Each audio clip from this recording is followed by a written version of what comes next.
ഞങ്ങളും ക്രൂശിക്കപ്പെട്ട ക്രിസ്തുവിനെ പ്രസംഗിക്കുന്നു. ദൈവത്തിന് സ്തോത്രം. യോഹന്നാന്റെ സുവിശേഷം 11-ാം അധ്യായം 44-ാം വാക്യം വായിക്കാം. 44. മരിച്ചവൻ പുറത്തു വന്നു, അവൻ്റെ കാലും കൈയും ശീല കൊണ്ട് കെട്ടിയും മുഖം റൂമാൽ കൊണ്ട് മൂടിയുമിരുന്നു. അവൻ്റെ കെട്ടഴിപ്പീൻ, അവൻ പോകട്ടെ എന്ന് യേശു അവരോട് പറഞ്ഞു. അവൻ്റെ കെട്ട് അഴിപ്പീൻ, അവൻ പോകട്ടെ. സ്വാതന്ത്ര്യമില്ല, കയ്യും കാലും കെട്ടിയിരിക്കുന്നു. അവൻ നടക്കാൻ വയ്യ, നടക്കാൻ പറ്റുകയില്ല. കെട്ടഴിച്ചാലേ നടക്കാൻ പറ്റൂ. അവൻ്റെ കെട്ടഴിപ്പീൻ, അവൻ പോകട്ടെ എന്ന് യേശു പറഞ്ഞു. ദൈവത്തിന് സ്തോത്രം. സംഭവം നിങ്ങൾക്കറിയാമായിരിക്കും. ലാസറിൻ്റെ ഉയർത്തെഴുന്നേൽപ്പാണ് സംഭവം. മരിച്ച ലാസർ, യോവായിരുന്നു. ലാസർ മരിച്ച് 4 ദിവസം കഴിഞ്ഞിട്ടാണ് യേശു അവിടെ എത്തുന്നത്. യേശുവിനെ അറിയിച്ചിരുന്നു, നിനക്ക് പ്രിയനായവൻ ദീനമായി കിടക്കുന്നുവെന്ന്. ഒരു വാക്ക് കേട്ടാൽ തന്നെ എഴുന്നേറ്റ് പോകും. നിനക്ക് പ്രിയനായവൻ ദീനമായി കിടക്കുന്നു.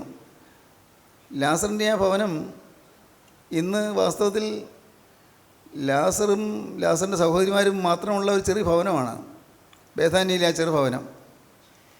എന്നാൽ ലാസറിൻ്റെ അപ്പൻ ഉണ്ടായിരുന്നു. മാർത്തയുടെയും മറിയയുടെയും ലാസറിൻ്റെയും അപ്പൻ ശീമോൻ കുഷ്ഠരോഗിയായിരുന്നു. അതുകൊണ്ട് ആ വീട്ടിലേക്ക് ആരും കയറി ചെല്ലാറില്ല, ആരും അവർ ഗവനിക്കാറില്ല. കുഷ്ഠരോഗമുള്ള വീട്. അന്ന് കുഷ്ഠരോഗം എന്ന് പറഞ്ഞാൽ അന്നത്തെ യഹൂദൻ്റെ ധാരണ പാപമുള്ളതുകൊണ്ട് കുഷ്ഠരോഗം വരുന്നതാണ്. കുഷ്ഠരോഗം പാപത്തിൻ്റെ പ്രതീകമാണെന്നാണ്. അതുകൊണ്ട് അങ്ങനെയുള്ളവരെ ഒഴിവാക്കിയിരുന്നു. ആ വീട്ടിലേക്ക് ആരും ചെല്ലുന്നില്ല. ശീമോൻ മരിച്ചതിന് ശേഷം ആരും കടന്നു ചെല്ലാറില്ല. പക്ഷേ ആരും കടന്നു ചെല്ലാത്ത ആ വീട്ടിലേക്ക് യേശു ഒരു ദിവസം കടന്നു വന്നു. അതൊരത്ഭുതമാണ്. യേശു ആ വീട്ടിലേക്ക് കടന്നു വന്നു. ആരും ഗവനിക്കാത്തവരിലേക്ക്, എല്ലാവരും തഴഞ്ഞു വിട്ടിരിക്കുന്നവരേക്ക്, എല്ലാവരും അഗണ്യമാക്കുന്നവരിലേക്ക് യേശു കടന്നു ചെന്നു. അതൊരത്ഭുതമായിരുന്നു. യേശു കടന്നു വന്നു. ദുഃഖം തളം കെട്ടിയ ആ വീട്ടിലേക്ക്, ശോകമുഖമായ അന്തരീക്ഷത്തിലേക്ക് നിത്യനായ കർത്താവായ യേശുക്രിസ്തു കടന്നു ചെന്നു. യേശുക്രിസ്തു കടന്നു ചെന്നതോടുകൂടി വിധം മാറി, വീടിൻ്റെ പ്രകൃതം മാറി. ആളും പേരുമായി യേശുവും ശിഷ്യന്മാരും വന്നു. യേശുവിനെ അനുഗമിക്കുന്ന പുരുഷാരം വന്നു. പിന്നെ തിക്കും തിരക്കുമായി. എത്ര പെട്ടെന്നാണ് ആ വീടിൻ്റെ മുഖച്ഛായ മാറിയത്! എത്ര പെട്ടെന്നാണ് അവിടെ ആളും പേരുണ്ടായത്! എന്തൊരു സമൃദ്ധി! എന്നും ആളുകൾ വരുന്നു, രോഗികൾ വരുന്നു, സൗഖ്യം പ്രാപിച്ചു പോകുന്നു. കർത്താവിൻ്റെ വചനം കേട്ട് സന്തോഷം പ്രാപിച്ചു പോകുന്നു. അനേകർ വരുന്നു. അന്ന് ആ ബേഥാനിയിൽ മാത്രമല്ല, ബേഥാനിയുടെ പരിസരത്തുള്ള സ്ഥലങ്ങളിൽ നിന്നെല്ലാം ആളുകൾ വന്നുകൊണ്ടിരുന്നു. ഗലീല ഡിസ്ട്രിക്റ്റിലുള്ള നയീൻ പട്ടണത്തിൽ നിന്നും ആളുകൾ വരുമായിരുന്നു. ബേസദയിൽ നിന്ന് ആളുകൾ വരുമായിരുന്നു. കോറസിൽ നിന്നും ആളുകൾ വരുമായിരുന്നു. കഫർനൂമിൽ നിന്നും ആളുകൾ വരുമായിരുന്നു. ആ പ്രദേശത്തുള്ള അനേക സ്ഥലങ്ങളിൽ നിന്ന് ആളുകൾ ഇങ്ങനെ ഇരമ്പി വരുമായിരുന്നു. എന്തിന്? യേശുവിനെ കാണാൻ, യേശുവിൻ്റെ ശബ്ദം കേൾക്കാൻ, യേശു ചെയ്യുന്ന അനുഗ്രഹം പ്രാപിക്കാൻ, യേശു ചെയ്യുന്ന അത്ഭുതം പ്രാപിക്കാൻ. സ്തോത്രം, ദൈവത്തിന് സ്തോത്രം. ഇന്ന് നിങ്ങൾ വന്നിരിക്കുന്നത് പോലെ തന്നെയാണ്. യേശു ചെയ്യുന്ന അത്ഭുതം കാണാനാണ് നിങ്ങൾ വന്നിരിക്കുന്നത്. അത് മറ്റുള്ളവരുടെ ജീവിതത്തിലല്ല, നിങ്ങളുടെ ജീവിതത്തിൽ അത്ഭുതം കാണാൻ നിങ്ങൾ വന്നിരിക്കുന്നു. നിങ്ങൾ വിശ്വസിക്കൂ, ഇന്ന് നിങ്ങൾ അത്ഭുതം കാണും. ഇന്ന് നിങ്ങളുടെ ജീവിതത്തിൽ ഒരു അത്ഭുതം നടക്കും. ഇന്ന് നിങ്ങളുടെ ജീവിതത്തിൽ ഒരു അതിശയം നടക്കും. വിശ്വാസത്തോടെ നിങ്ങൾ ഇരിക്കുക. കർത്താവേ, യേശു വന്നിരിക്കുന്നു. ബേഥാനിയിലെ ആ ചെറുഭവനത്തിലേക്ക് യേശുക്രിസ്തു എഴുന്നള്ളി. യേശുക്രിസ്തുവിന് ആ ഭവനത്തോട് എന്തോ ഒരു പ്രത്യേക വാത്സല്യം. എന്തായിരിക്കും അത്? ആ ഭവനം അവശതയുള്ളൊരു ഭവനമാണ്. ആരും തിരിഞ്ഞു നോക്കാത്ത ഭവനമാണ്. അങ്ങനെയുള്ളവരോടാണ് കർത്താവിന് കൂടുതൽ ഇഷ്ടം. ദൈവത്തിനെല്ലാവരും ഇഷ്ടമാണ്. പക്ഷേ അനാഥരോടും അവശരോടും അഗതികളോടും യേശുക്രിസ്തു വലിയ വാത്സല്യമാണ്. അവൻ അനാഥരെയും വിധവമാരെയും പരിപാലിക്കുന്നൊരു വാക്യമുണ്ടല്ലോ. അനാഥരെയും വിധവമാരെയും പരിപാലിക്കുന്ന ദൈവം. ആരും തിരിഞ്ഞു നോക്കാത്തവരെ യേശു തിരിഞ്ഞു നോക്കും. സ്തോത്രം. അതാണ് ഒരു അത്ഭുതം അതാണ്. ഇന്ന് ഈ വാക്കുകളെ കേട്ടുകൊണ്ടിരിക്കുന്ന നിങ്ങൾ ആരെങ്കിലും തഴയപ്പെട്ടവരാണോ? നല്ല വാക്ക്. പാർശ്വവൽക്കരിക്കപ്പെട്ടവരാണോ? സൈഡ് ട്രാക്ക് ചെയ്ത് നിങ്ങളെ ആരെങ്കിലുമൊക്കെ ഒഴിവാക്കുന്ന രീതിയിൽ ആരും നിങ്ങളെ ഗവനിക്കാത്തവരാണോ? ഒരു വിലയില്ലാത്തവരാണോ? സമൂഹത്തിൽ വിലയില്ലാത്തവരാണോ? അല്ല, വീട്ടിൽ വിലയില്ലാത്തവരാണോ? അങ്ങനെയുണ്ട്. വീട്ടിൽ വിലയില്ലാത്തവരുണ്ട്. അപ്പന് വലിയ മാനമില്ല, അമ്മയ്ക്ക് വലിയ സ്നേഹമില്ല, മറ്റ് മക്കളോടൊക്കെ അമ്മയ്ക്ക് സ്നേഹം, അല്ലെങ്കിൽ അപ്പന് സ്നേഹം, ഇങ്ങനെയൊക്കെയുള്ളവരുണ്ട്. നിങ്ങളുടെ ജീവിതത്തിൽ നിങ്ങൾ അവഗണിക്കപ്പെട്ടവരാണോ? സ്തോത്രം. എങ്കിൽ നിങ്ങളുടെ അരിയിലേക്ക് യേശു വരുന്നുണ്ട്. സ്തോത്രം. ദൈവത്തിന് വലിയ നാമം മഹത്വപ്പെടട്ടെ. ദൈവത്തിന് സ്തോത്രം. ഞാൻ ദൈവത്തിൻ്റെ വചനം പറയുന്നത് അതുകൊണ്ടാണ്. ഞാൻ ദുഃഖിച്ച് വലഞ്ഞു പോയ മനുഷ്യനാണ്. നിങ്ങൾക്കറിയാമല്ലോ, എൻ്റെ അപ്പൻ എനിക്കൊരു വയസ്സിൽ മരിച്ച് ഒരു അനാഥത്വം പോണ്ടൊരു വീട്. ഇത് പറഞ്ഞാൽ കാര്യമായിട്ട് ആരും കയറി വരില്ല. എന്ന് പാടത്ത് കൃഷിയുള്ളത് കൊണ്ട് വേലക്കാരൊക്കെ വരും, അത്രയേ ഉള്ളൂ. ആരും കയറി വരാത്തൊരു വീട്. പ്രത്യേകിച്ച് ആരും വന്നിട്ട് കാര്യമില്ലാത്തതുകൊണ്ടാണ്, അതിലൊരു വഴക്കൊന്നും ഉണ്ടായിട്ടല്ല. ആരും കയറി വരാത്തൊരു വീട്, മൂകത മുറ്റിയ വീട്, ദുഃഖം നിറഞ്ഞൊരു വീട്, മ്ലാനതം കൂടിയ വീട്. കരയും, എന്നും കരച്ചിലാണ്. അമ്മയും കരയും, പെങ്ങളും കരയും, ഞാനും കരയും. കരച്ചിൽ മാത്രം. കരച്ചിലിൻ്റെ വീട്ടിലേക്ക് യേശു കടന്നു വന്നു. സ്തോത്രം. അതിന് മുഖാന്തരമായത്, ദൈവത്തിന് സ്തോത്രം, ഞാൻ കർത്താവിൻ്റെ വചനം കേട്ടപ്പോൾ മാനസാന്തരം ഉണ്ടായി. അതുകൊണ്ടാണ് ഞാൻ പ്രസംഗിക്കുന്നത്, ദൈവത്തിൻ്റെ വചനം പറയുന്നത്. ദൈവത്തിൻ്റെ വചനം പറയാനുള്ള എൻ്റെ ഹൃദയത്തിലുള്ള പ്രേരണ അത് മാത്രമാണ്. എന്നെ സന്ദർശിച്ച എൻ്റെ ദൈവം, എന്നെ വിലമതിച്ച എൻ്റെ ദൈവം, എന്നെ കണക്കാക്കിയ ദൈവം, എന്നെ പരിഗണിച്ച ദൈവം, എന്നെ കാണുകയും എന്നെ സ്നേഹിക്കുകയും എനിക്ക് വേണ്ടി കരുതുകയും ചെയ്ത ദൈവം യേശുക്രിസ്തു. യേശുക്രിസ്തു ഈ ദുഃഖതപ്തമായ ഭവനത്തിലേക്ക് എഴുന്നള്ളി വന്നു എന്നുള്ളതാണ് എനിക്കുള്ള ഒരേ ഒരു സന്തോഷം. അതുകൊണ്ടാണ് ഞാൻ ദൈവത്തിന് വേല ചെയ്യുന്നത്. അതുകൊണ്ടാണ് ദൈവത്തിന് വചനം പറയുന്നത്. അതാണ് എൻ്റെ ശക്തിയുടെ സ്രോതസ്സ്. ദൈവത്തിന് സ്തോത്രം. ശക്തിയുടെ ഉറവിടം. ദൈവത്തിന് സ്തോത്രം. പ്രിയപ്പെട്ടവരെ, ദുഃഖം പൂണ്ടിരുന്ന ആ ഭവനത്തിലേക്ക് യേശു കടന്നു ചെന്നു. ലാസറും മറിയയും മാർത്തയും. യേശുവിനെന്തോ ആ ഭവനത്തോട് പ്രത്യേക സ്നേഹം. അതുകൊണ്ടാണ് ലാസർ രോഗിയായപ്പോൾ ആ സഹോദരിമാരെ യേശുവിനെ അറിയിച്ചത്, നിനക്ക് പ്രിയനായവൻ ദീനമായി കിടക്കുന്നതാണോ? നിനക്ക് പ്രിയനായവൻ ദീനമായി കിടക്കുന്നു. ആ വാക്ക് കേട്ടാൽ എഴുന്നേറ്റ് പോകില്ലേ? നിനക്ക് പ്രിയനായവൻ, ലാസർ ദീനമായി കിടക്കുന്നല്ല പറഞ്ഞത്, നിനക്ക് പ്രിയനായവൻ ദീനമായി കിടക്കുന്നു. സ്തോത്രം. ദൈവത്തിന് സ്തോത്രം. ഞാൻ നിങ്ങളോട് പറയട്ടെ, ഞാൻ ചിലപ്പോഴെല്ലാം ദൈവത്തോട് പറഞ്ഞിട്ടുണ്ട്, കർത്താവേ, നിനക്ക് പ്രിയനായവൻ ഇപ്പോൾ പ്രശ്നത്തിൽപ്പെട്ടിരിക്കുകയാണ്. നിനക്ക് പ്രിയനായവൻ ചില ദുഃഖവിഷയങ്ങൾ പേറുന്നവനാണ്. നിനക്ക് പ്രിയനായവൻ ചില ഭാരങ്ങൾ വഹിക്കുന്നവനാണ്. നിനക്ക് പ്രിയനായവൻ കർത്താവെ ചില വിഷയങ്ങളിൽ ഭാരപ്പെട്ട് ഞരങ്ങുന്നവനാണ്. എൻ്റെ ഭാരങ്ങൾ ഞാൻ കർത്താവിനെ അറിയിക്കും, വിളിച്ചറിയിക്കും. സ്തോത്രം. ഉറക്കെ വിളിക്കുക, അടങ്ങിയിരിക്കരുത് എന്നുള്ള വാക്യം ഓർത്തുകൊണ്ട് ഞാൻ വിളിച്ചറിയിക്കും, കർത്താവേ, നീ ഒന്ന് വരണേ, ഈ പ്രതിസന്ധിയിൽ നീ എനിക്ക് സഹായമായി വരണേ, ഈ യാതനയുടെ സമയത്ത് നീ എനിക്ക് സഹായമായി വരണേ, ഈ വേദനയുടെയും രോഗത്തിൻ്റെയും പ്രയാസത്തിൻ്റെ സമയത്ത് നീ എൻ്റെ സഹായമായി വരണേ. ഞാൻ വിളിച്ചപേക്ഷിച്ചിട്ടുണ്ട്, എൻ്റെ കർത്താവ് വന്നിട്ടുണ്ട്. സ്തോത്രം. പ്രാർത്ഥന കേൾക്കുന്ന ദൈവം ഇന്ന് നിങ്ങൾ കേട്ടുകൊണ്ടിരിക്കുമ്പോൾ ദൈവം നിങ്ങൾ പറയുന്ന, മക്കളെ, നിങ്ങൾ എന്നെ വിളിച്ചപേക്ഷിക്കുക, ഞാൻ നിങ്ങളുടെ അരികിലേക്ക് വരാം. കഴിഞ്ഞ കാലം കർത്താവ് നോക്കുന്നില്ല. അവിശ്വാസമുള്ള കാലം ഉണ്ടായിരുന്നു, ഭയപ്പാടുള്ള കാലം ഉണ്ടായിരുന്നു, ധൈര്യമില്ലാത്ത കാലം ഉണ്ടായിരുന്നു, പണമില്ലാത്ത കാലം ഉണ്ടായിരുന്നു, കടം പെരുകിയ കാലം ഉണ്ടായിരുന്നു, ദുരിതമുള്ള കാലം ഉണ്ടായിരുന്നു, പഠിച്ചിട്ടും പരീക്ഷ പാസ്സാകാത്ത കാലം ഉണ്ടായിരുന്നു. എന്ത് ചെയ്യും? ഒരാൾ എഴുതി 8 പ്രാവശ്യം IELTS എഴുതി, കിട്ടിയില്ല സാറേ. 8 പ്രാവശ്യം എഴുതി. ആരാന്ന് എനിക്കറിഞ്ഞൂടാ. ഞാൻ തിരിച്ചെഴുതി. 8 പ്രാവശ്യമല്ലേ എഴുതിയുള്ളൂ. ഇനിയൊരു കാര്യം ചെയ്യുക, കിട്ടുന്നവരെ എഴുതുക, കിട്ടുന്നവരെ പരീക്ഷ എഴുതുക.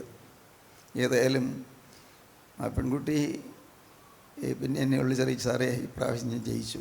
സ്തോത്രം. 9ാമത്തെ പ്രാവശ്യം ജയിച്ചു. പ്രിയപ്പെട്ടവരെ, ജീവനുള്ള ദൈവത്തെ വിളിക്കുക. ദൈവം കടന്നു വരും, ദൈവം കൃപയായി കടന്നു വരും, വചനമായി കടന്നു വരും. ദൈവം നിങ്ങൾക്ക് ആശ്വാസം തരും, സമാധാനം തരും. ചോദിച്ച് വാങ്ങണമെന്ന് ഞാൻ പറയും, പിടിച്ചു വാങ്ങണമെന്ന് പറയും. സ്തോത്രം. ഇതൊക്കെ പറയുമ്പോൾ നിങ്ങൾക്ക് അത്ഭുതം തോന്നും.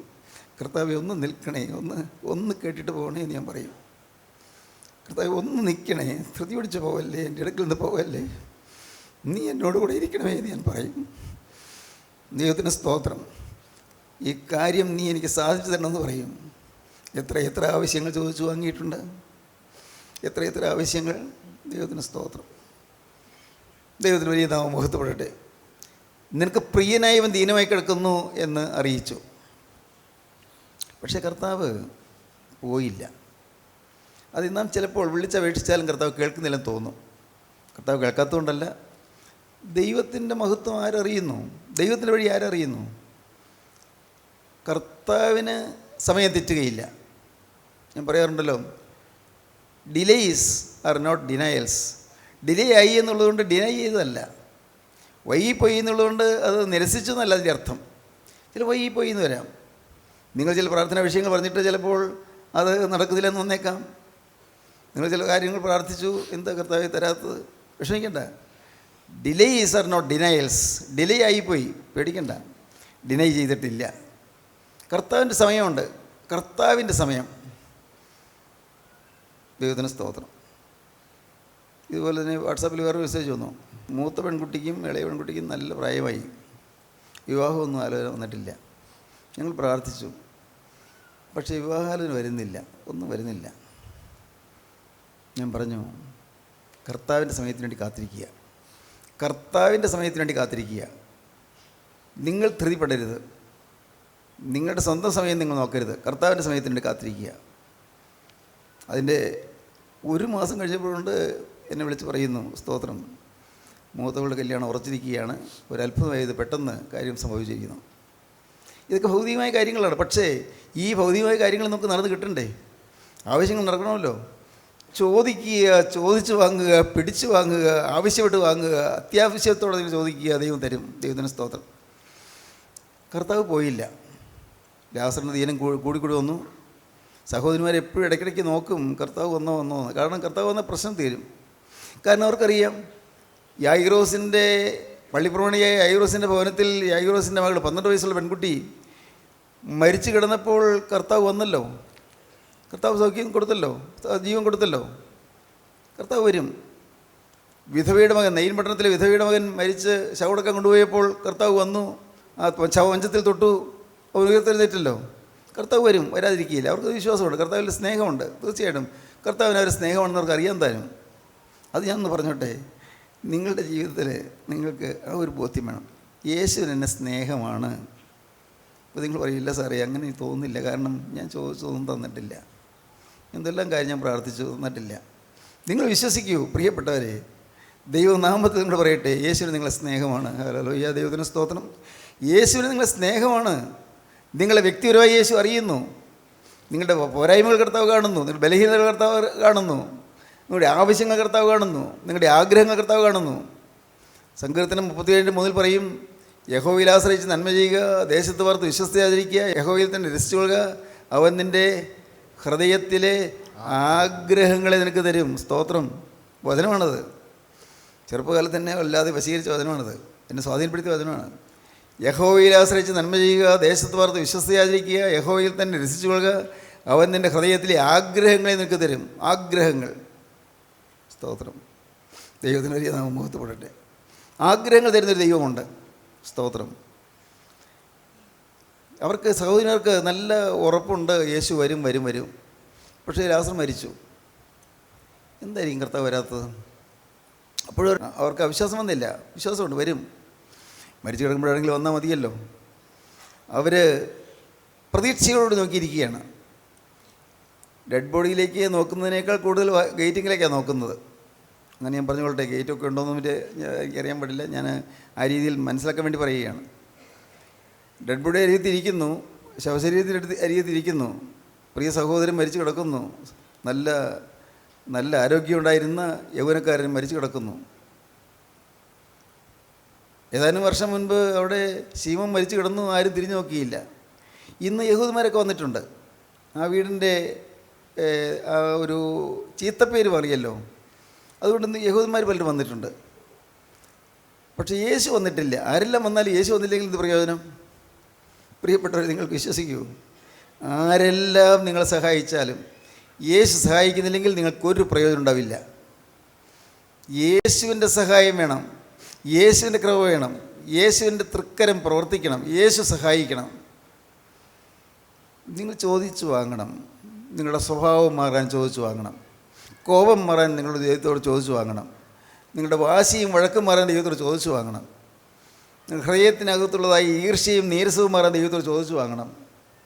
നിങ്ങളുടെ മനസ്സിലുള്ളതായി പരിഭവം മാറാൻ ദൈവത്തോട് ചോദിച്ചു വാങ്ങണം. എല്ലാം ചോദിച്ചു വാങ്ങാം. എല്ലാം വിട്ടിട്ട് പോകുന്നില്ലല്ലോ. എന്ത് ചെയ്ത് എനിക്ക് എന്തുകൊണ്ട് വരുന്നു? ഒരു വാട്സാപ്പ് മെസ്സേജ് വന്നു. ഞാൻ എത്ര വട്ടം തീരുമാനിച്ചിട്ട് മാറുന്നില്ല സാർ, ഞാൻ എന്ത് ചെയ്യണേ? എന്തോരം ഞാൻ എത്ര തീരുമാനം എടുത്തു, പക്ഷേ ഞാൻ പിന്നെയും വീണ് പോവുകയാണ്. ദൈവത്തിന് സ്തോത്രം. ദൈവത്തിന് വലിയ നാമമഹത്വപ്പെട്ടു. അങ്ങനെയുള്ളവരുടെ അനേകം പേരിപ്പുണ്ടായിരിക്കും. പ്രിയപ്പെട്ടവരെ, നിങ്ങൾ കാര്യം ചെയ്യൂ. നിങ്ങൾക്ക് കിട്ടിയേ കഴിയൂ എന്നുള്ള നിർബന്ധമുണ്ടെങ്കിൽ തീർച്ചയായും നിങ്ങൾ ജയിച്ചിരിക്കും, ഉറപ്പാണ്. ക്രിസ്തു നിങ്ങൾ സഹായിച്ചിരിക്കും, ഉറപ്പാണ്. ക്രിസ്തുവിന് സഹായം വേണമെന്ന് നിങ്ങൾക്ക് നിർബന്ധമുണ്ടെങ്കിൽ ചീത്ത ചിന്തകളൊക്കെ മാറിപ്പോകും. അരുതാത്ത വിചാരങ്ങളും വികാരങ്ങളും മാറിപ്പോകും. എല്ലാം മാറിപ്പോകും. നിങ്ങൾ ഹൃദയം സ്വച്ഛ സുന്ദരമായി തീരും. വളരെ മനോഹരമായ അനുഭവം നിങ്ങൾക്ക് ലഭിക്കും. സഹോദരിമാർ നോക്കി ഇരുന്നു. യഹൂദന്മാരെ തിടുക്കം കൂട്ടി മരിച്ചെടുത്ത നേരമായി ശവം സംസ്കരിക്കണ്ടേ? അല്ല, ഇത്തിരി കഴിഞ്ഞോട്ടെ. കുറേ കൂടി കഴിഞ്ഞു. സഹോദരന്മാർ പ്രതീക്ഷിക്കുന്നു ഇപ്പോൾ കർത്താവ് വരുമെന്ന്. കാരണം അവർക്ക് നല്ല ഉറപ്പാണ്. യഹൂദന്മാരെ തിടുക്കം കൂട്ടി. അല്പം കൂടി കഴിഞ്ഞോട്ടെ. അവർ അക്ഷമരായി. സ്വന്തക്കാരും ബന്ധക്കാരുമായ യഹൂദന്മാരുണ്ടായിരിക്കണം. അവർ ഡെഡ് ബോഡി എടുത്തു. അവർ സംസ്കാരത്തിൽ പോവുകയാണ്. പക്ഷേ ആ ശരീരത്തിൻ്റെ ശവമഞ്ചത്തിൻ്റെ പിറകെ പോകുമ്പോൾ ഈ സഹോദരിമാർ ഇടയ്ക്കിടയ്ക്ക് തിരിഞ്ഞു നോക്കുന്നുണ്ട്. യേശു വരുന്നുണ്ടോ? ഇപ്പോൾ വന്നാൽ മതി. കാരണം നയ്യീൻ പട്ടണത്തിലെ വിധവയുടെ മകന് ശവമഞ്ചത്തിൽ തൊട്ടാണല്ലോ കർത്താവ് ഉയർത്തെഴുന്നേൽപ്പ് കൊടുത്തത്. ഇപ്പോൾ വന്നാൽ മതി. ദൈവത്തിന് സ്തോത്രം. ദൈവത്തിൻ്റെ വലിയ നാമം മഹത്വപ്പെടട്ടെ. സ്തോത്രം. പ്രിയപ്പെട്ടവരെ, യേശു വന്നില്ല. ഡെഡ് ബോഡി അവിടെ കല്ലറയ്ക്കകത്ത് വെച്ചു. ആ കല്ലറയുടെ വാതിൽക്കലുള്ള കല്ല് ഉരുട്ടി വയ്ക്കുന്നതിന് മുമ്പ് പിന്നെയും തിരിഞ്ഞു നോക്കി. ഇല്ല, യേശു വന്നില്ല. അവർക്ക് മനസ്സിലൊരു ഭാരം. എന്നാലും കർത്താവ് വന്നില്ലല്ലോ. ഇതാ കല്ലറ വാതിൽ മൂടാൻ പോവുകയാണ്, അടയ്ക്കാൻ പോവുകയാണ്. യേശു വന്നില്ലല്ലോ. എന്നാലും ഇത്രയും കാലത്തെ സ്നേഹമായിരുന്ന കർത്താവ് വന്നില്ലല്ലോ. പരിഭവം വന്നു എന്ന് പറയാൻ എനിക്ക് ധൈര്യമില്ല. കാരണം വേദപുസ്തകങ്ങൾ പറഞ്ഞിട്ടില്ല. പക്ഷേ വന്നു എന്നുള്ള ചെറിയൊരു സൂചനയുണ്ട്. യേശു വന്നു എന്നറിഞ്ഞിട്ട് മറിയ എഴുന്നേറ്റ് ചെന്നില്ല. ഒരുപക്ഷെ പരിഭവം കൊണ്ടായിരിക്കാം. എന്നാലും അത്യാവശ്യമായിട്ട് വിളിച്ചപ്പോൾ കർത്താവ് വന്നില്ലല്ലോ. എന്നാലും യേശു വന്നില്ലല്ലോ. ഉള്ളിൽ സങ്കടം. സ്നേഹിതരെ, ഞാൻ നിങ്ങളോട് ചോദിക്കട്ടെ, നിങ്ങളുടെ പ്രാർത്ഥന കേൾക്കാത്തതിൽ നിങ്ങൾക്ക് യേശുവിനോട് പരിഭവമുണ്ടോ? നിങ്ങളുടെ പ്രാർത്ഥനയ്ക്ക് മറുപടി കിട്ടാത്തതിൽ യേശുവിനോട് പരിഭവമുണ്ടോ? ദൈവത്തിന് സ്തോത്രം. ദൈവത്തിന് വലിയ മഹത്വപ്പെടട്ടെ. എന്നാലും കർത്താവ് പ്രാർത്ഥന കേട്ടില്ലല്ലോ എന്ന് നിങ്ങൾക്ക് സങ്കടമുണ്ടോ? നിത്യരക്ഷകനായ യേശു, സർവജ്ഞാനിയായ യേശു, സർവവ്യാപിയായ യേശു ഇന്ന് നിങ്ങളുടെ പരിഭവം കാണുന്നുണ്ട്. പരിഭവം നിങ്ങളുടെ ഹൃദയത്തിൽ തുടച്ചു മാറ്റുവീൻ. നിങ്ങളുടെ മനസ്സിലുള്ളതായ എല്ലാ പരിഭവങ്ങളും മാറ്റുക. ദൈവം എന്നെ കണക്കാക്കിയില്ല എന്നുള്ള തോന്നൽ മാറ്റുക. ദൈവം എൻ്റെ പ്രാർത്ഥന കേട്ടില്ല എന്നുള്ള തോന്നൽ മാറ്റുക. ഇത്രയേറെയും പരിശ്രമിച്ചിട്ടും തീരുമാനമെടുത്തിട്ടും എൻ്റെ അശുദ്ധ ചിന്തകൾ മാറുന്നില്ലല്ലോ എന്നുള്ള നിങ്ങളുടെ പരിഭവം മാറ്റുക. ദൈവം എന്തുകൊണ്ട് എന്നെ സഹായിക്കുന്നില്ല എന്നുള്ള പരിഭവം മാറ്റുക. എല്ലാം മാറ്റുക. മാറും. സ്തോത്രം. ദൈവത്തിന് വലിയ മഹത്വപ്പെടട്ടെ. സ്തോത്രം. പ്രിയപ്പെട്ടവരെ, 4 ദിവസം കഴിഞ്ഞു. വല്ലതും കഴിച്ചോന്നറിയാൻ പാടില്ല. കാരണം ഭക്ഷണം കഴിക്കാൻ തോന്നുന്നുണ്ടാവാനിട ഇല്ല. ആ സഹോദരിമാർ 2 പേരും മിക്കവാറും പട്ടിണിയാണ്. അവരെ വീട്ടിലിരിക്കുന്നു. ദുഃഖം തള്ളം കെട്ടിയൊരു വീട്, അങ്ങ് മൂകമായി പോയൊരു വീട്, നിശബ്ദം. ഏങ്ങലടികളും കരച്ചിലുകളും മാത്രമേ ഉള്ളൂ. ശബ്ദം കുറച്ചുള്ള കരച്ചിലുകൾ, വിതുമ്പലുകൾ, ഇതേ ഉള്ളൂ. 4 ദിവസം കഴിഞ്ഞപ്പോഴുണ്ട് യേശു വരുന്നു. സ്തോത്രം. എൻ്റെ കർത്താവിന് സ്തോത്രം. ഹബക്കൂക്ക് പ്രവാചകൻ്റെ പുസ്തകം 2-ാം അധ്യായം ആദ്യത്തെ വാക്യങ്ങൾ വായിക്കാം. 4 ദിവസം കഴിഞ്ഞപ്പോഴാണ് യേശു വരുന്നത്. അത്രയും താമസം എന്തിനാണെന്ന് അവർക്ക് അറിഞ്ഞുകൂടാ. യേശു വരുന്നു. മാർത്ത ഓടിച്ചെന്ന് കേട്ടോ. മാർത്ത ഓടിച്ചെന്നു. എപ്പോഴും ധൃതയിൽ കാര്യങ്ങൾ ചെയ്യുന്ന മാർത്തയാണ്. മാർത്ത ചെന്നപാടെ കരഞ്ഞോട് പറഞ്ഞു, എൻ്റെ കർത്താവേ, നീ ഉണ്ടായിരുന്നെങ്കിൽ എൻ്റെ സഹോദരൻ മരിക്കുകയില്ലായിരുന്നു. നീ ഇവിടെ ഉണ്ടായിരുന്നെങ്കിൽ ഞങ്ങളുടെ സഹോദരൻ മരിക്കുകയില്ലായിരുന്നു. കർത്താവോട് പറഞ്ഞു, ഞാൻ പുനരുത്ഥാനവും ജീവനുമാണ്. ഞാൻ ജീവിച്ചിരുന്നതിൽ വിശ്വസിക്കുന്നതിനാരും മരണം കാണുകയില്ല. എന്നിൽ വിശ്വസിക്കുന്നവൻ മരിച്ചാലും ജീവിക്കും എന്നൊക്കെ കർത്താവ് പറഞ്ഞു. അതൊന്നും മാർത്തയ്ക്ക് മനസ്സിൽ കിടക്കുന്നില്ല, ഒന്നും ഗ്രഹിക്കാൻ പറ്റുന്നില്ല. മാർത്ത നോക്കിയപ്പോൾ അവിടെ സഹോദരി അടുത്തില്ല. മാർത്ത ഓടിച്ചെന്നു, സഹോദരി കണ്ടോ യേശു വന്നിട്ടുണ്ട്, യേശു എന്നെ വിളിക്കുന്നു. യേശു വിളിച്ചതായിട്ടൊന്നും വചനത്തിൽ കാണുന്നില്ല. യേശു വന്നിട്ട് നിന്നെ വിളിക്കുന്നു, പരിഭവിച്ച് ഇരിക്കുകയാണ്. വായിക്കാം. ഞാൻ കൊത്തളത്തിൽ നിന്ന് കാവൽ കാത്തുകൊണ്ട് അവൻ എന്നോട് എന്തരുളി ചെയ്യുമെന്നും എൻ്റെ ആവലാതി സംബന്ധിച്ച് ഞാൻ എന്തുത്തരം പറയേണ്ടുവെന്നും കാണേണ്ടതിന് ദൃഷ്ടി വയ്ക്കും. യഹോവ എന്നോട് ഉത്തരമരുളിയത്, നീ ദർശനമെഴുതുക, നീ ദർശനം എഴുതുക, ഓടിച്ചു വായിപ്പാൻ തക്കവണ്ണം അത് പലകയിൽ തെളിവായി വരയ്ക്കുക. ഓടിച്ച് വായിപ്പാൻ തക്കവണ്ണം പലകയിൽ തെളിവായി വരയ്ക്കുക. ദർശനത്തിന് ഒരവധി വെച്ചിരിക്കുന്നു, ദർശനത്തിന് ഒരവധി വെച്ചിരിക്കുന്നു. അത് സമാപ്തിയിലേക്ക് ബന്ധപ്പെടുന്നു, സമാപ്തിയിലേക്ക് ബന്ധപ്പെടുന്നു. സമയം തെറ്റുകയുമില്ല. അത് വൈകിയാലും അതിനായി കാത്തിരിക്കുക, അതിനായി കാത്തിരിക്കുക. അത് വരും നിശ്ചയം, വരും നിശ്ചയം, താമസിക്കുകയുമില്ല. താമസിക്കുകയില്ല. അത് വരും നിശ്ചയം, വൈകിയാലും അതിനായി കാത്തിരിക്കുക. മാർത്തി അത് തന്നെ പറഞ്ഞു, സഹോദരി പറഞ്ഞു തന്നെ, കർത്താവേ നീ ഇവിടെ ഉണ്ടായിരുന്നെങ്കിൽ നിങ്ങളുടെ സഹോദരി മരിക്കുകയില്ലായിരുന്നു. മാർത്തയും മറിയയും കരയുന്നു. ആ കരച്ചിൽ കണ്ട് ബന്ധപ്പെട്ട യഹൂദന്മാരും കരയുന്നുണ്ട്. ആകെ ഒരു ശോകവുമായ അന്തരീക്ഷമാണ്. കർത്താവ് വേദന കണ്ടപ്പോൾ കണ്ണിൽ നിന്ന് കണ്ണീരിങ്ങനെ ഒഴുകാൻ തുടങ്ങി, യേശു ക്രിസ്തുവിൻ്റെ കണ്ണിൽ നിന്ന്. അത് പറയാൻ എനിക്ക് 100 നാവാണ്. നിങ്ങൾ കരയുമ്പോൾ ഒപ്പം കരയുന്ന രക്ഷകൻ നമുക്കുണ്ട്. നിങ്ങൾ ഏങ്ങലടിക്കുമ്പോൾ ഒപ്പം നിങ്ങളുടെ കൂടെ ഇരുന്ന് കരയുന്ന രക്ഷകൻ നമുക്കുണ്ട്. ഏത് വിഷയമാണെങ്കിലും നിങ്ങൾ ഭാരപ്പെടുമ്പോൾ നിങ്ങളുടെ ഒപ്പം ഇരുന്ന് കരയുന്ന ഒരു രക്ഷകൻ നമുക്കുണ്ട്. വിശ്വസിക്കുക. നിങ്ങൾ സത്യമാണ് ഈ പറയുന്നത്. സ്തോത്രം. കരച്ചിൽ മാറ്റാൻ യേശുക്രിസ്തു വന്നിട്ടുണ്ട്. നിങ്ങളുടെ ദുഃഖം മാറ്റാൻ യേശുക്രിസ്തു വന്നിട്ടുണ്ട്. ഭാരം മാറ്റാൻ യേശു വന്നിട്ടുണ്ട്. ആകുലങ്ങളും ആവലാതികളും മാറ്റാൻ യേശു വന്നിട്ടുണ്ട്. കടത്തിൻ്റെ ഭാരത്തിൽ നിങ്ങൾ നെടുവീർപ്പിട്ട് ഞരങ്ങുകയാണോ? യേശു കാണുന്നുണ്ട്. അവനെ നീ വിശ്വസിക്കുക. സ്തോത്രം. രോഗത്തിൻ്റെ വേദനയിൽ നീ വലഞ്ഞ് വിഷമിക്കുകയാണോ? യേശു നിന്നെ കാണുന്നുണ്ട്. ദൈവത്തിന് സ്തോത്രം. ദൈവത്തിന് വലിയ നാമം മഹത്വപ്പെടട്ടെ. സ്തോത്രം. പ്രിയപ്പെട്ടവരെ, എപ്പോഴും നിങ്ങൾ ഓർത്തുകൊള്ളൂ, നിങ്ങളുടെ പ്രശ്നം കാണുന്നൊരു ദൈവമുണ്ട്. നിങ്ങളുടെ ഒപ്പം കണ്ണീരണിയുന്നൊരു ദൈവമുണ്ട്. ഒപ്പം കരയുന്നൊരു ദൈവമുണ്ട്. അത് നിങ്ങൾ വിശ്വസിക്കൂ. എൻ്റെ വേദന കാണുന്നൊരു ദൈവമുണ്ട്. എൻ്റെ മനസ്സങ്കടങ്ങൾ കാണുന്നൊരു ദൈവമുണ്ട്. എൻ്റെ ജീവിതത്തിൻ്റെ ക്ലേശങ്ങൾ കാണുന്നൊരു ദൈവമുണ്ട്. എൻ്റെ പ്രശ്നത്തിന് പരിഹാരം തരാൻ കഴിവുള്ളൊരു ദൈവമുണ്ട്. വിശ്വസിക്കൂ. സർവ്വവ്യാപിയാണ് ആ ദൈവം. നിങ്ങളിത് അങ്ങങ്ങാണ്ട് ദൂരെയുള്ള 12,000 വർഷം മുമ്പ് ജീവിച്ച യേശുവിനെ അല്ല നിങ്ങൾ കാണേണ്ടത്. ഇന്നും ജീവിക്കുന്ന ക്രിസ്തു, നിങ്ങളുടെ അരികത്ത് വരുന്ന ക്രിസ്തു. എൻ്റെ ദൈവമേ, ഈ വാക്കുകൾ നിങ്ങൾ കേൾക്കുമ്പോൾ, ഈ ശബ്ദം നിങ്ങൾ കേൾക്കുന്ന പരിധിക്കകത്ത് ആരെല്ലാം ഇരിക്കുന്നു അവരുടെ അരികിലേക്ക് യേശു വരികയാണ്. നിങ്ങൾ വിശ്വസിക്കുക പ്രിയപ്പെട്ടവരെ. യേശു നിങ്ങളുടെ സമീപത്തേക്ക് വരികയാണ്. ഏറ്റവും ഗൗരവമായ കാര്യത്തിൽ നിങ്ങൾ വിഷമിച്ച് കഴിയുമ്പോഴും അരികത്ത് വരുന്നൊരു ക്രിസ്തുവുണ്ട്, കരയുന്ന ക്രിസ്തുവുണ്ട്, ഒപ്പം കരയുന്ന ക്രിസ്തു. യേശു കണ്ണുനീർ വാർത്തു. നിങ്ങളുടെ ജീവിതത്തിൽ സഹതാപത്തോട് നോക്കുന്നൊരു ദൈവം ഉണ്ട്. നിങ്ങൾ വിശ്വസിച്ചുകൊണ്ട് ഇന്ന് നിങ്ങളുടെ ഹൃദയം കർത്താവിലേക്ക് നിങ്ങൾ സമർപ്പിക്കുക. കർത്താവിനോട് പറയൂ, കർത്താവേ നീ എന്നെ അറിയുന്നു, നീ എന്നെ സ്നേഹിക്കുന്നു, നീ എന്നെ കരുതുന്നു. കർത്താവേ നീ എൻ്റെ അരികിലേക്ക് വന്നിരിക്കുന്നു, എൻ്റെ സങ്കടം കണ്ട് നീ കണ്ണീരൊഴുക്കുന്നു. ഞാൻ വിശ്വസിക്കുന്നു കർത്താവേ, പരിഹാരം തരാൻ നിനക്ക് മാത്രമേ സാധിക്കുകയുള്ളൂ. അത് ഞാൻ നിൻ്റെ പാദം തൊട്ട് ഞാൻ നിന്നെ വന്നിച്ചുകൊണ്ട് നിന്നോട് അപേക്ഷിക്കുന്ന കർത്താവേ, നീ എന്നെ അനുഗ്രഹിക്കണമേ. പ്രാർത്ഥിക്കൂ. നിങ്ങൾ കർത്താവിൻ്റെ കരങ്ങളിലേക്ക് കൊടുക്കൂ. രാജാധിരാജനായ ഞങ്ങളുടെ പൊന്നേശുനാഥ, അവിടെ നിങ്ങളുടെ കൂടെ തന്നെ ഉള്ളതിനായി നന്ദിയോടെ സ്തോത്രം. നിങ്ങൾ ഓരോരുത്തരെയും ഇവിടെ തൊടുന്നതിനായി നന്ദിയോടെ സ്തോത്രം. അപ്പോൾ അതിൻ്റെ സ്നേഹത്തിനായി സ്തോത്രം. ഞങ്ങളോടുള്ള വാത്സല്യത്തിനായി സ്തോത്രം. ഞങ്ങളുടെ ബന്ധനഴിപ്പാനോട് ബന്ധപ്പെടുന്നതിനായി സ്തോത്രം. എല്ലാവരെയും അനുഗ്രഹിക്കണമേ കർത്താവേ. എൻ്റെ നാഥൻ വീണ്ടും വരുമ്പോൾ തിരുസനിലേക്ക് പറന്നു വരാൻ തക്കണം ഞങ്ങളെ യോഗ്യരാക്കി തീർക്കണമേ. തിരക്തന് മുദ്ര ഞങ്ങളുടെ മേൽ ഉണ്ടായിരിക്കണമേ കർത്താവേ. എപ്പോഴും ആ മുദ്ര വഹിച്ചുകൊണ്ട് നിൽപ്പോൾ ഞങ്ങൾക്ക് ഭാഗ്യം തരണമേ. എല്ലാവരെയും വാഴ്ത്തി അനുഗ്രഹിച്ച് സമാധാനത്തോടെ പറഞ്ഞയക്കണമേ. യേശു ക്രിസ്തുവിൻ്റെ മഹത്വപൂർണ്ണമായ നാമത്തിൽ പ്രാർത്ഥിക്കുന്ന കൃപയോടെ കേൾക്കണമേ. ആമീൻ. ഹല്ലേലൂയ.